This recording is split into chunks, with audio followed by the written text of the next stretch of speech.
Hello student. Now today I am going to explain you the schoolboy poem from your Honeydew textbook for grade 8 standard. Now let's see what is the poem The Schoolboy. तो पहले मैं आपको introduction दे देता हूँ। ये एक ऐसे boy की कहानी है जो स्कूल जाना पसंद नहीं करता है। वो बर्ड्स के जैसा फ्री रहना चाहता है, उसे केज पसंद नहीं है। फिर वो कहता है कि जो टीचर्स हैं वो उसे बोरिंग लगते हैं, लेसन्स बोरिंग लगते हैं, और वो पेरेंट्स से भी कंप्लेन करता है कि आप मुझे वैकेशन के टाइम पे स्कूल क्यों भेज रहे हैं। तो let's see what is the complain of the school boy. This poem is written by the William Blake. He is a English poet and he was born 1757 and he was died 1827 in London. Now let's start the poem. First we understand about the schoolboy in the poem is not a happy child. जो school boy है इस poem में वो खुश बच्चा नहीं है. What make him unhappy? क्या ऐसी चीज़ है जो उसको नाराज कर रही है? Why does he compare himself to a bird that live in a cage or a plant that withers when it should blossom? तो क्या होता है ऐसा, वो अपने आप को एक बर्ड से कंपेयर क्यों करता है जब वो केज में होती है, या एक प्लांट के साथ अपने को कंपेयर क्यों करता है जब उसके जो प्लांट्स होते हैं जब वो ब्लॉसम मतलब फ्लावर्स आते हैं तो वो विदर्स मीन्स मुरझा क्यों जाते हैं, वो क्यों नहीं उसको अच्छे से शाइन करते हैं. ठीक है, so let's see what is the first stanza say to us. I love to rise in a summer morn. Morn means morning. When the bird sing on every tree, the distant huntsman winds his horn, and the skylark sings with me. Oh, what sweet company. So first stanza. Now here I said by the schoolboy. अब school क्या कह रहा है कि जो summer की morning होती है उस समय मुझे उठना बहुत अच्छा लगता है, और वो समय जो समर की मॉर्निंग होती है उसमें जो बर्ड्स होती हैं वो हर एक ट्री पे बैठती हैं और क्रिपिंग करती हैं. सिंग यहाँ पे क्या हो रहा है, बर्ड्स साउंड. ठीक है, तो creeping sound. The distance huntsman. Huntsman means that is a Hunter, शिकारी जिसको हम बोलते हैं.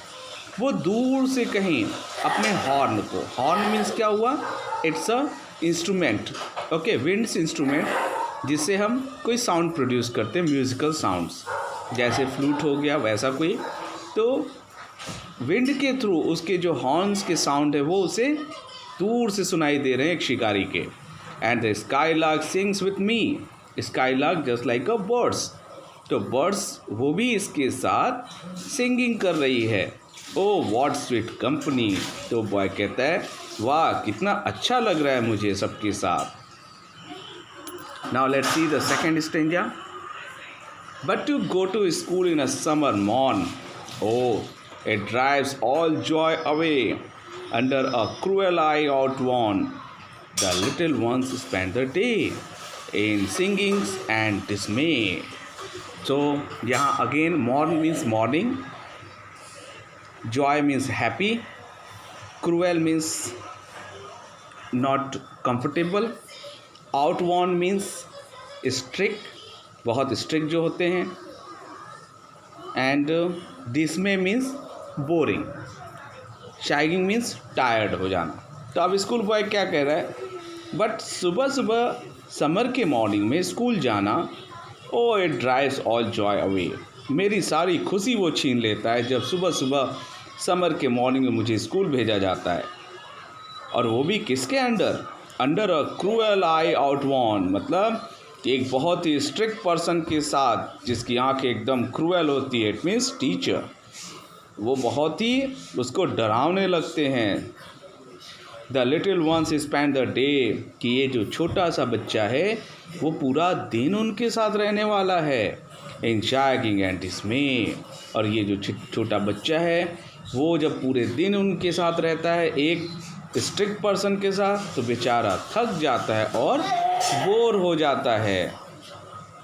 Now let's see the next stanza. Then at times I dropping sit and spend many an anxious hours. Nor in my book can I take delight, nor sit in learning's board, worn through with the dreary shower. अब यहाँ throw means that is a direct throw करना, ठीक है. Dropping sit, it is a worried about that. An anxious, that is a worried about that. And delight means the happy. Bore means just like a study. Worn means damage. Dreary shower means uninteresting things या uninteresting pressure. तो यहाँ इस stanza में बच्चा क्या कहना चाहता है कि उस समय को जब मैं वहाँ पे बैठ जाता हूँ और बहुत ज़्यादा अपना जो समय होता है वो वरी होके मैं बिताता हूँ, चिंता के द्वारा. क्योंकि समर का टाइम है, मुझे खेलने जाना है, लेकिन इन लोगों ने मुझे स्कूल में बैठा रखा है. Nor in my book can I take delight. और वो ये कहता है कि न ही मुझे उस क्लास में और न ही इस बुक से कोई भी हैप्पीनेस मुझे मिलता है.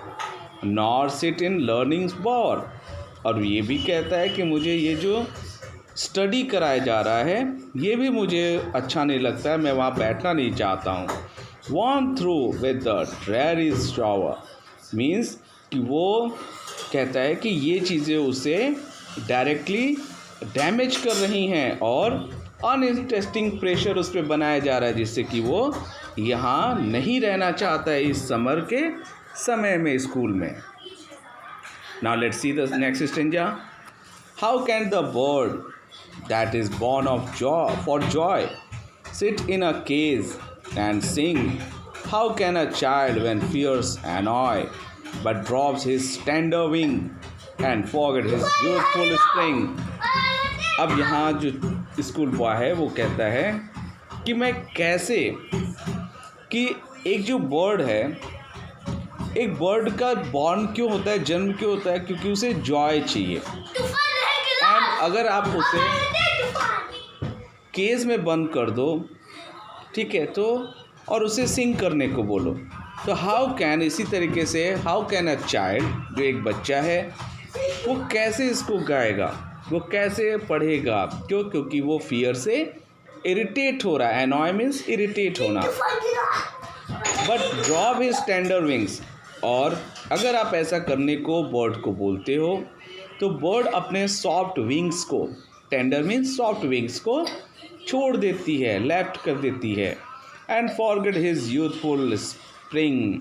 और जो उसका खुशनुमा बचपन होता है उसको वो भूल जाती है. So student, now the next stanza.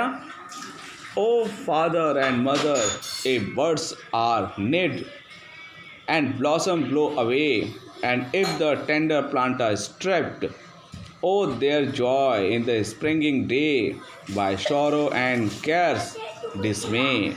How shall the summer arise in joy or the summer fruits appear?